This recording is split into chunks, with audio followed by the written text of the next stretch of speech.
For those of you who currently work in the industry or who want to work in the industry, stand up.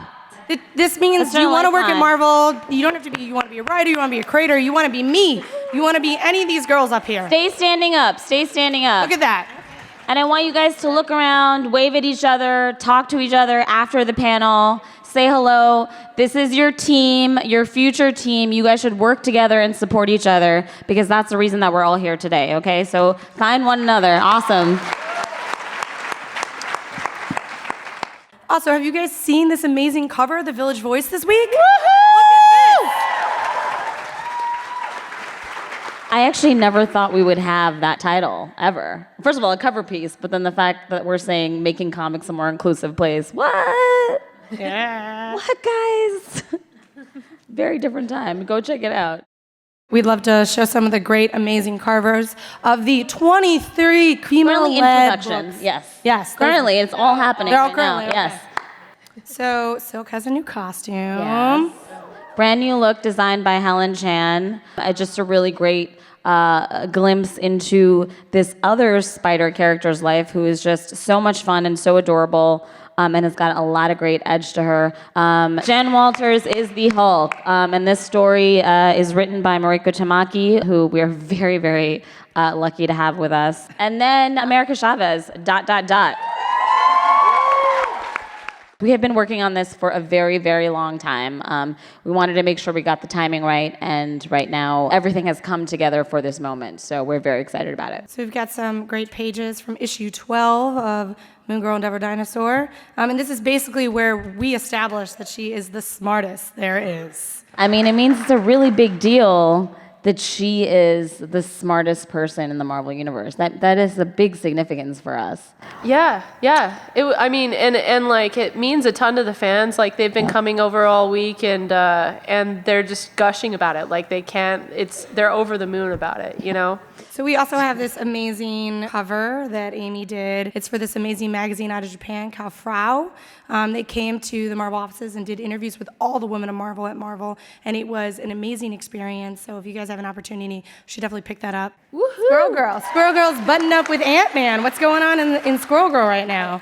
Well, right now we wanted to do a more low-key story and like focusing on her as a character doing stuff as Doreen Green. And the graphic novel just came out, which is very exciting. That was my whole life this summer, so I hope you enjoy it. That's my life you're holding in your hands.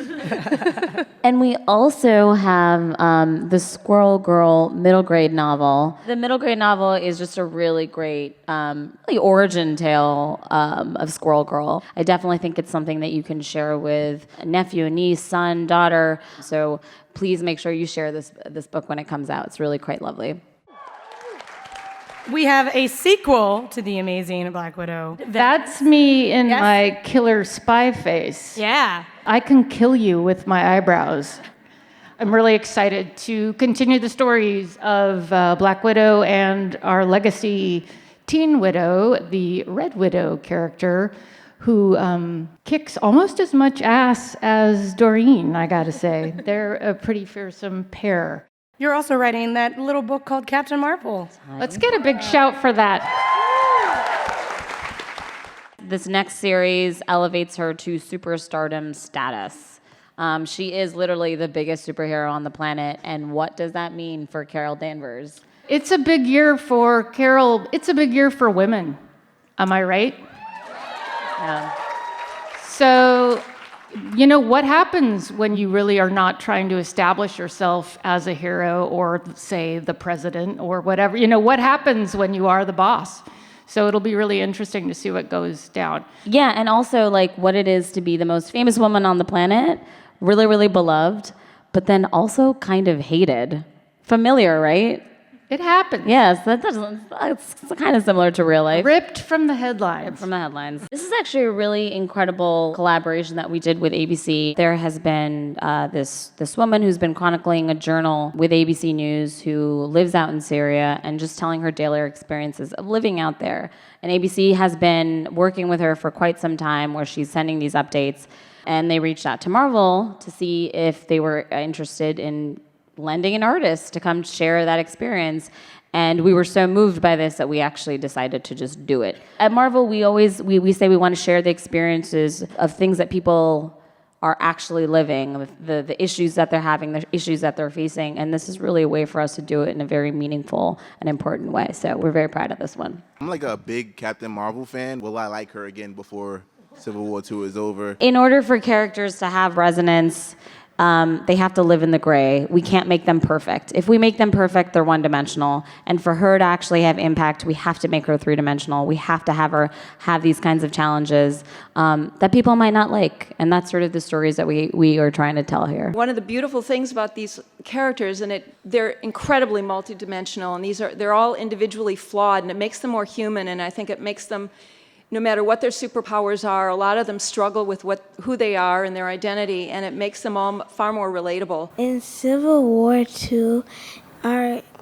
Kamala Khan and Captain Marvel gonna get along? Now I want to cry. Have you read the latest issue, Miss Marvel number 11? Okay, read it. And then I'll send you some flowers. And I'll give you my credit card. Order whatever you want. So there's a lot more story to tell. It is not the end of Carol Danvers and Kamala Khan, mostly because Margie will be really mad at me if she can't write Kamala. So my two favorite characters are Captain Marvel and Kamala Khan. I was wondering what you think Marvel can do to tick up that number. This is why we're all here. This is why we do the Women of Marvel panel. I'm telling you, and I say this every single time I'm up here, 7 years ago, we had 0 female-led titles. We had no women writing. Actually, no, we had one, and then we had none. So this is the evolution of not only the comic space, but really pop culture and entertainment at large. The fact that we are up here seeking out more opportunities for people who don't traditionally have those kinds of opportunities. The intention is there. We are slowly transforming. Of course, it's going to take time. But hey, the reality is, because we've been able to create these characters and all this great content, simultaneously, I think there's a lot of talent out there who are realizing that that's a possibility. Realizing that the door is open is really half the battle here, right? Like, I never grew up thinking I could be a comic book editor. I'm a brown Muslim from Jersey. I'm supposed to be a doctor or a lawyer. Like, nah, makes sense. Mom just figured out what I did like 2 years ago. And that was only because I was on CNN. And she's like, oh, so you do make money. Actually, I don't, but still, people know me and I'm doing things. So it takes time. We just have to be able to pass the baton. All of us up here want to pass the baton forward to you guys. But do the work, show up, and then opportunities will be there. Doors open. The door is open. Yeah, just continuing on to it, I think like with the internet, it's really helped because people have become so much, you can see who's out there so much more easily. Like so many creators that I know right now were discovered online. It was me, Chris Anka, Babs Tarr, like so many, like Brian North, Chris Hastings, like we were all discovered through our work online, and I think that really opens things up for people. If you're an artist, put your stuff up. If you're a writer, write your stuff. Like, use your Tumblr, get your stuff out there, because everyone is watching. Why aren't there more female-led TV series? I really love them. I agree. I don't work in television. I can send you the email addresses of the head of ABC Studios if you want. I'm just kidding. Don't fire me, guys. I love you, everyone. Well, we will get there. I really strongly believe in it because I think the intention is there. So keep sending in those requests. It'll happen soon. I believe it. So. Okay, great. And keep watching the stuff that we do have. You know, it's obviously you guys love the Marvel Netflix stuff. You know, we've got Defenders. We've got season 2 of Jessica Jones coming. We announced that we're doing Agent Carter animation shorts. Oh, awesome! Yeah. And I just want to say, Agents of S.H.I.E.L.D., Quake is effectively the head of that show. Yeah. Let's not forget that. That's a big ABC Marvel show. So Yeah. So it's there. And I know that Runaways is coming to Hulu. So. Yeah, there you go. You got that.